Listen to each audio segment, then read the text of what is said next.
conquista e Preletor, fama. pastor Porque Claudenício. a sua fama foi se fortalecendo por conta dos seus feitos de batalhas enfrentadas, ao qual teve como resultado vitórias e grandes vitórias. Uma delas foi sobre Jerusalém. Outra sobre um ataque de Nabucodonosor, ou a Babilônia em si, com o seu exército formado, se entendeu-se ou se direcionou para enfrentar o Egito, numa batalha ali no Vale de Carquemes. Posteriormente, ele retrocede e vai se manter no seu domínio autoritativo sobre o rei Joaquim, que era um rei que tinha sido conquistado e imperado por Nabucodonosor. Não entendi. Nabucodonosor conquistou Jerusalém e estava, após a sua conquista, o rei Joaquim sobre o seu domínio. E para que o reino não fosse destruído, Joaquim precisava pagar tributo a Nabucodonosor. Esse foi o acordo de paz que fora feito entre o rei Joaquim e Nabucodonosor. Mas eu aprendo uma coisa: o único acordo de paz que não tem falha, independente de quem nós somos ou das nossas faltas, é o acordo de paz com o Rei dos Reis e Senhor dos Senhores. Esse sim. Nele há misericórdia, nele há conserto, nele há graça. Nós vamos observar que, por um certo momento do reinado do rei Joaquim, ele vai decidir parar de pagar tributo para a Babilônia. Parar de pagar ou de cumprir o acordo que foi feito com Nabucodonosor. Consequência essa pelo qual Nabucodonosor preparou a sua tropa e foi em rumo à conquista de Jerusalém, ao qual o reino não estava mais unido. O reino unido, o reino único, começa com Saul. 1 Samuel. Saul reina com 40 anos. Depois vem Davi, reina mais 40 anos. Depois vem Salomão, reina mais 40 anos. Totalizando um reino unido. Só as visões de Deus, Diácono Fábio Santos. Só as visões de Deus nos olhos de um inocente fiel para poder desconstruir toda a visão traumática que ele ou ela tem carregado por conta das circunstâncias. Você não veio aqui com seus olhos para serem ungidos pela visão do pregador. Que você veio aqui nessa noite porque Deus sabe a prova que você está passando e Ele sabe muito bem com que Ele vai lidar ou com que Ele vai lidar ao seu respeito. Mas Ele quer tratar primeiro com você para depois tratar com o ambiente. E para você nessa noite a palavra profética é visão nova. Glória a Deus, aleluia. Aleluia! Santo de Israel, olha aí que espera. E vai ser visão de Deus, hein? E quem tem visão de Deus, enxerga mais alto. Aleluia. Ah, vou repetir de novo. Quem tem visão de Deus, enxerga mais longe. Aleluia. O camarada chegou agora. Imagina as pessoas tirando sarro de Ezequiel. Oh, meu filho do Cruzinho. Nossa, sabe?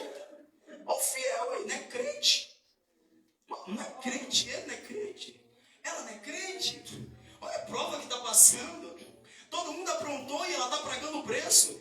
Todo mundo apontou e a fama ou recompensa caiu sobre ele, caiu sobre ela também. Só pode estar em pecado, só pode estar em pecado. Lembrei dos amigos de Jó. Só pode estar em pecado. Tem alguma coisa errada.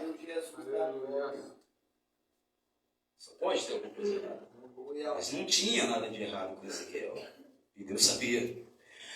Número 2. Deus tem mês marcado também. Ele não vai te deixar despistado dentro desse ano. Ele tem um mês marcado. Glória a Deus. E qual é o mês, pregador, para a minha vida? É esse. Palavra profética de autoridade máxima e expressiva. O ano é esse e o mês é esse. Para Deus te encontrar nessa prova. Aleluia. Bendito seja o nome do Senhor Jesus Cristo. Características da prova. A prova que é injusta com o justo. A prova de Satanás é essa. Descaracterizar aquele a quem Deus preparou uma característica original. Vou repetir. Descaracterizar aquele que Deus preparou com uma característica original. Ou seja, você tem uma característica divina, mas o diabo quer tentar desconstruir ou descaracterizar essa característica divina por meio das falsas injustiças e das provas que eles têm preparado para mim e para você. Mas que tem uma característica divina e permanece na sua fé, nas origens de Deus. Pode vir o que vier, você permanece com a característica Glória a divina. Deus. Aleluia. O fiel, porque a prova vem para nos esvaziar. Aleluia. A prova injusta com o justo vem para nos consumir. Por que eu sei disso, pregador? Porque Ezequiel olha e vê um vento tempestuoso que vinha do norte, vinha de Jerusalém, a terra de Ezequiel. E por que Deus estava enviando o vento? Pega um ponto e traga para a aplicação. É porque enquanto a prova injusta vem para esvaziar o fiel, Deus envia o vento para encher. Aleluia.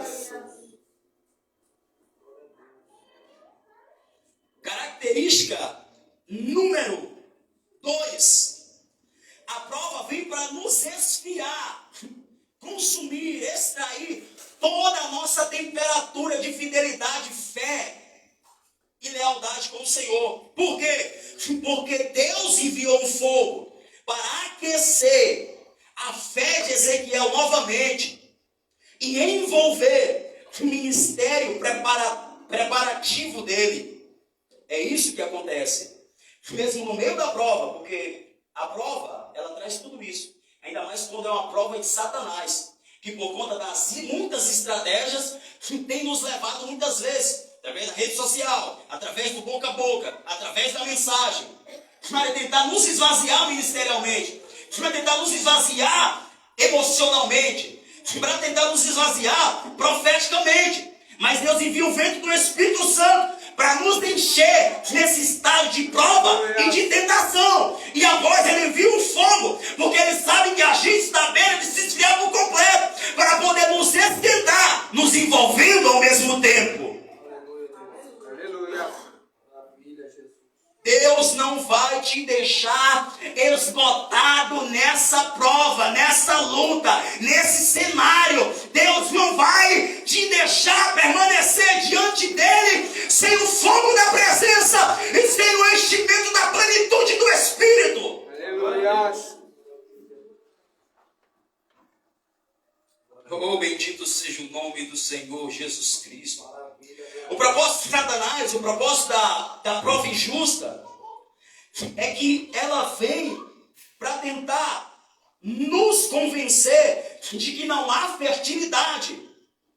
E fertilidade, pregador, diversos aspectos, sentimental, emocional, financeiro, espiritual, tudo isso aí. Por quê? Porque a nuvem era um símbolo da sustentabilidade, ao qual era posta chuva.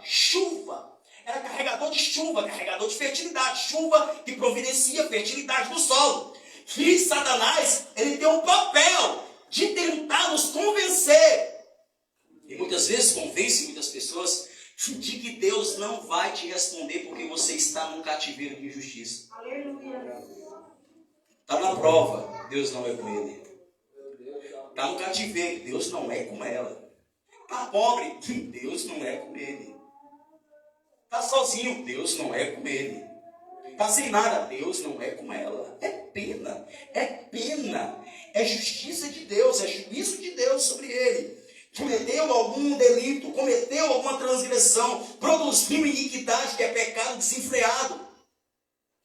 Essas são algumas interpretações.